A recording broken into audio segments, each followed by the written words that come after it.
Hi hello welcome back to my YouTube channel. ಎಲ್ಲರೂ ಹೇಗಿದ್ದೀರಾ? I hope ಎಲ್ಲರೂ ಚೆನ್ನಾಗಿದ್ದೀರಾ ಅಂದ್ಕೊಂಡಿದ್ದೀನಿ ಫ್ರೆಂಡ್ಸ್. ನನಗೆ ಸ್ವಲ್ಪ ಶೀತ ಆಗಿದೆ. ಫೈನ್, ಚೆನ್ನಾಗಿದ್ದೀನಿ. ಆ್ಯಂಡ್ ವೆದರ್ ಬೇರೆ ಹಿಂಗಿದೆಯಲ್ಲ, ಬಿಸಿಲು ಬರೋದು ಮತ್ತು ಮಳೆ ಬರೋದು ಬಿಸಿಲು ಬರೋದು ಆಗ್ತಾ ಇರೋದ್ರಿಂದ ಸ್ವಲ್ಪ ಶೀತ ಆಗಿದೆ ಅಷ್ಟೇ. ಅದು ಬಿಟ್ಟರೆ ನಾನು ಚೆನ್ನಾಗಿದ್ದೀನಿ. ಇವತ್ತೇನು ವೀಡಿಯೋ ಮಾಡ್ತಿದ್ದೀನಿ ಅಂತ ಆಲ್ರೆಡಿ ತಮ್ನೇಲಲ್ಲಿ ನೋಡಿರ್ತೀರಾ. ಹೌದು, ಇವತ್ತು ಡ್ಯಾಂಡ್ರಫಿಗೆ ಮನೆ ಮದ್ದು ಹೋಮ್ ರೆಮಿಡೀಸ್ ಮಾಡಿದ್ದೀನಿ. ಯಾರಿಗಾದ್ರೂ ಡ್ಯಾಂಡ್ರಫ್ ಇದ್ದರೆ ಖಂಡಿತವಾಗ್ಲೂ ಹೋಗಿ ನೋಡಿ, ಹಾಗೆ ಸಪೋರ್ಟ್ ಮಾಡಿ. ನನ್ನ ಚಾನಲ್ನ ಇನ್ನೂ ಯಾರಾದರೂ ಸಬ್ಸ್ಕ್ರೈಬ್ ಮಾಡ್ಕೊಂಡಿಲ್ಲ ಅಂದರೆ ಸಾರಿ, ಶೀತ ಆಗಿರೋದ್ರಿಂದ ಮಾತಾಡೋಕ್ಕೂ ಆಗ್ತಾಯಿಲ್ಲ. ಸೊ ನನ್ನ ಚಾನಲ್ನ ಯಾರಾದರೂ ಸಬ್ಸ್ಕ್ರೈಬ್ ಮಾಡ್ಕೊಂಡಿಲ್ಲ ಅಂದರೆ ದಯವಿಟ್ಟು ಸಬ್ಸ್ಕ್ರೈಬ್ ಮಾಡ್ಕೊಳ್ಳಿ. ಸಬ್ಸ್ಕ್ರೈಬ್ ಮಾಡ್ಕೊಂಡು ನನ್ನ ಚಾನಲ್ನ ನೀವೇನಾದರೂ ನೋಡ್ತಾ ಇದ್ದರೆ ತುಂಬ ಥ್ಯಾಂಕ್ಸ್ ಅಂತ ಹೇಳ್ತೀನಿ. ಹಾಗೆ ನಿಮ್ಮ ಸಪೋರ್ಟ್ ಹೀಗೆ ಇರಲಿ ಅಂತ ಹೇಳೋಕ್ಕೆ ಇಷ್ಟಪಡ್ತೀನಿ. ಮೊದಲಿಗೆ ಫಸ್ಟು ವೀಡಿಯೋ ನೋಡ್ಕೊಬರೋಣ ಬನ್ನಿ. ಏನು ಮಾಡಬೇಕು ಅನ್ನೋದನ್ನ ನಾನು ಇವಾಗ ತೋರಿಸ್ತೀನಿ.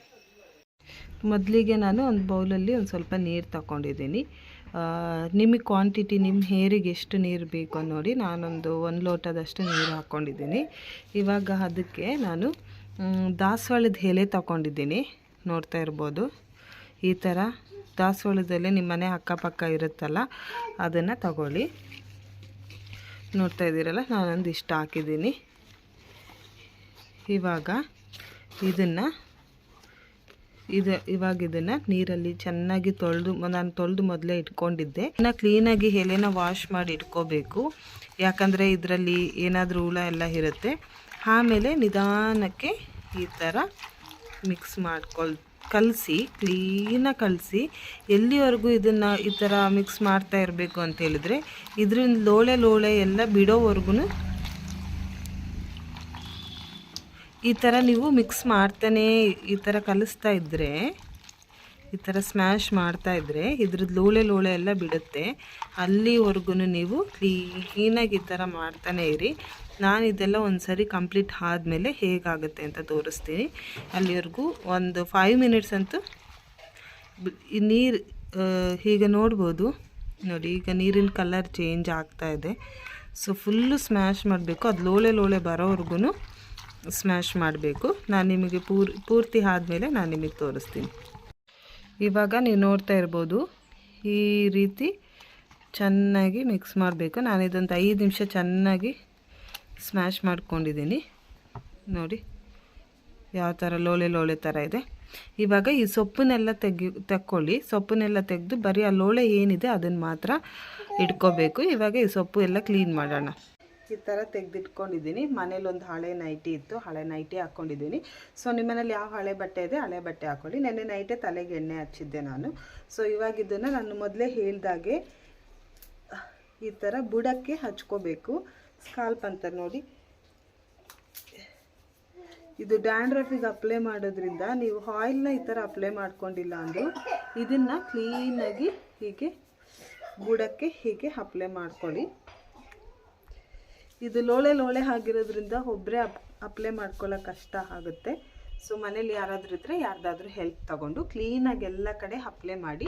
ಇದನ್ನು ಹೇರಿಗೆ ಕೂಡ ಅಪ್ಲೈ ಮಾಡಿ. ಇದರಿಂದ ಏನೇನು ಪ್ರಯೋಜನ ಅಂತ ನಾನು ನೆಕ್ಸ್ಟ್ ಹೇಳ್ತೀನಿ. ನೆಕ್ಸ್ಟ್ ಅಂತ ಹೇಳಿದ್ರೆ ಅಪ್ಲೈ ಎಲ್ಲ ಮಾಡಿ ಹೇರ್ ವಾಶ್ ಮಾಡಿದ್ಮೇಲೆ ಏನೇನು ಯೂಸ್ ಇದೆ ಅಂತ ಹೇಳ್ತೀನಿ. ಸೊ ಹೀಗೆ ಕ್ಲೀನಾಗಿ ಅಪ್ಲೈ ಮಾಡ್ಕೊಳ್ಳಿ. ಹಾಗೆ ನಿಮಗೆ ಬೇರೆ ಏನೋ ಕೆಮಿಕಲ್ ಯೂಸ್ ಮಾಡ್ತಿದ್ದೀನಿ ಅನ್ನೋ ಫೀಲು ಬರಲ್ಲ.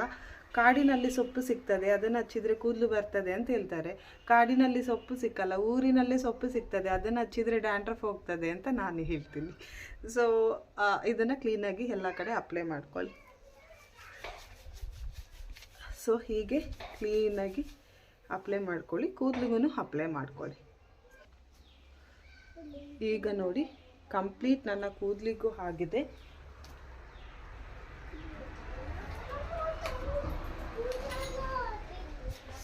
ಈಗ ನೋಡಿ, ಕಂಪ್ಲೀಟ್ ನನ್ನ ಕೂದಲಿಗೂ ಆಗಿದೆ, ನನ್ನ ಸ್ಕಾಲ್ಪಿಗೂ ಆಗಿದೆ.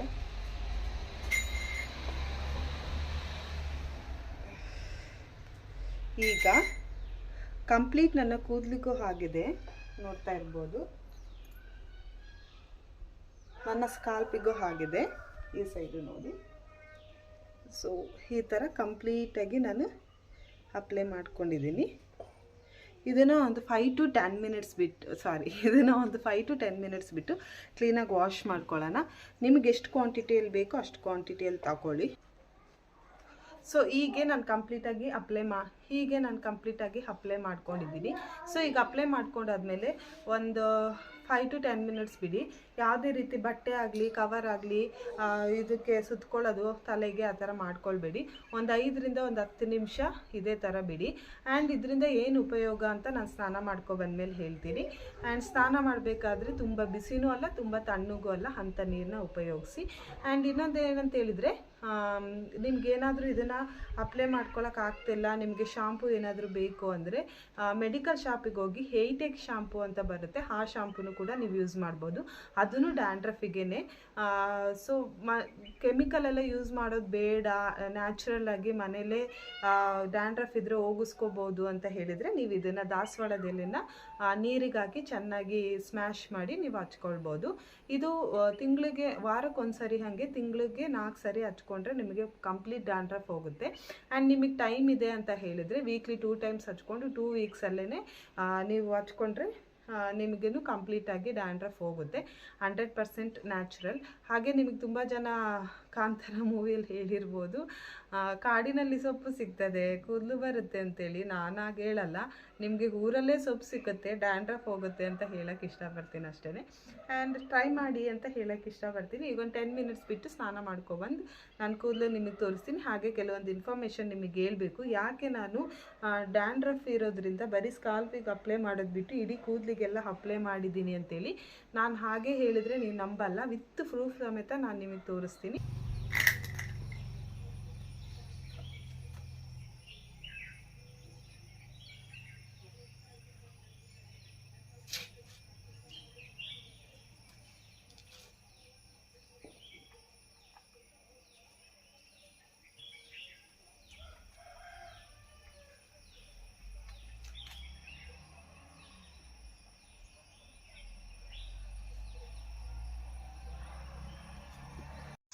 ಈಗ ನೋಡ್ಕೊಬಂದ್ರಲ್ಲ, ಸೊ ಈ ಥರ ನೀವು ಅಪ್ಲೈ ಮಾಡ್ಕೊಳ್ಳೋದ್ರಿಂದ ನಿಮಗೆ ಡ್ಯಾಂಡ್ರಫ್ ಕಮ್ಮಿ ಆಗುತ್ತೆ. ಸೊ ನಾನು ಕೂದಲಿಗೂ ಏನಕ್ಕೆ ಅಪ್ಲೈ ಮಾಡಿ ಅಂತ ಹೇಳಿದೆ ಅಂದರೆ, ನೀವು ನನ್ನ ಕೂದಲು ನೋಡ್ತಾ ಇರ್ಬೋದು, ನಾನು ಯಾವುದೇ ರೀತಿ ಹೇರ್ ಸ್ಟ್ರೈಟ್ನಿಂಗ್ ಆಗಲಿ ಏನೂ ಮಾಡಿಲ್ಲ, ಕಂಡೀಷ್ನರ್ ಏನೂ ಅಪ್ಲೈ ಮಾಡಿಲ್ಲ. ಸೊ ಎಷ್ಟು ಚೆನ್ನಾಗಿ ಶೈನಿಂಗ್ ಬರ್ತಾ ಇದೆ ನೋಡಿದ್ರಾ. ಸೊ ನೀವು ಇದನ್ನು ಕೂದಲಿಗೆ ಅಪ್ಲೈ ಮಾಡೋದ್ರಿಂದನೂ ನಿಮಗೆ ಒಳ್ಳೆ ರೀತಿ ಶೈನಿಂಗ್ ಬರುತ್ತೆ. ಸೊ ಹಾಗಾಗಿ ಇದು ನೀವು ಡೈಲಿ ವೀಕ್ಲಿ ಒನ್ಸ್ ಅಥವಾ ವೀಕ್ಲಿ 2 ಟೈಮ್ಸ್ ಅಪ್ಲೈ ಮಾಡ್ಕೋಬೋದು, ತುಂಬ ಚೆನ್ನಾಗಿರುತ್ತೆ. ಹಾಗೆ ನಿಮಗೆ ಡ್ಯಾಂಡ್ರಫು ಕಮ್ಮಿ ಆಗುತ್ತೆ. ಸೊ 2ನೇ ಟಿಪ್ಸ್ ಏನಂತ ಹೇಳಿದರೆ, ನೀವು ದಾಸವಾಳದ ರಸ ಹಚ್ಚಿ ಹೇರ್ ವಾಶ್ ಮಾಡ್ಕೊಂಡು ಬಂದಮೇಲೆ ನೀವೇನು ಕೋಮ್ ಯೂಸ್ ಮಾಡ್ತಾ ಇರ್ತೀರ ನೋಡಿ, ಆ ಕೋಮನ್ನು ಕ್ಲೀನಾಗಿ ವಾಶ್ ಮಾಡಬೇಕಾಗುತ್ತೆ. ಸೊ ನಿಮ್ಮ ಮನೇಲಿ ಹಲ್ಲುಜ್ಜ ಬ್ರಷ್ ಹಳೇದು ಯಾವುದಾದ್ರೂ ಇದ್ದರೆ ಅದರಲ್ಲಿ ಕ್ಲೀನಾಗಿ ವಾಶ್ ಮಾಡಿ. ಸೊ ಎವ್ರಿ ಟೈಮ್ ಅಷ್ಟೇ ನೀವು ಸ್ನಾನ ಮಾಡಿ ಆದಮೇಲೆ ನೀವು ಕೋಮ್ ಯೂಸ್ ಮಾಡಬೇಕಾದ್ರೆ ನಿಮ್ಮ ಕೋಮನ್ನು ನೀವು ವಾಶ್ ಮಾಡಿನೇ ಯೂಸ್ ಮಾಡಬೇಕಾಗುತ್ತೆ.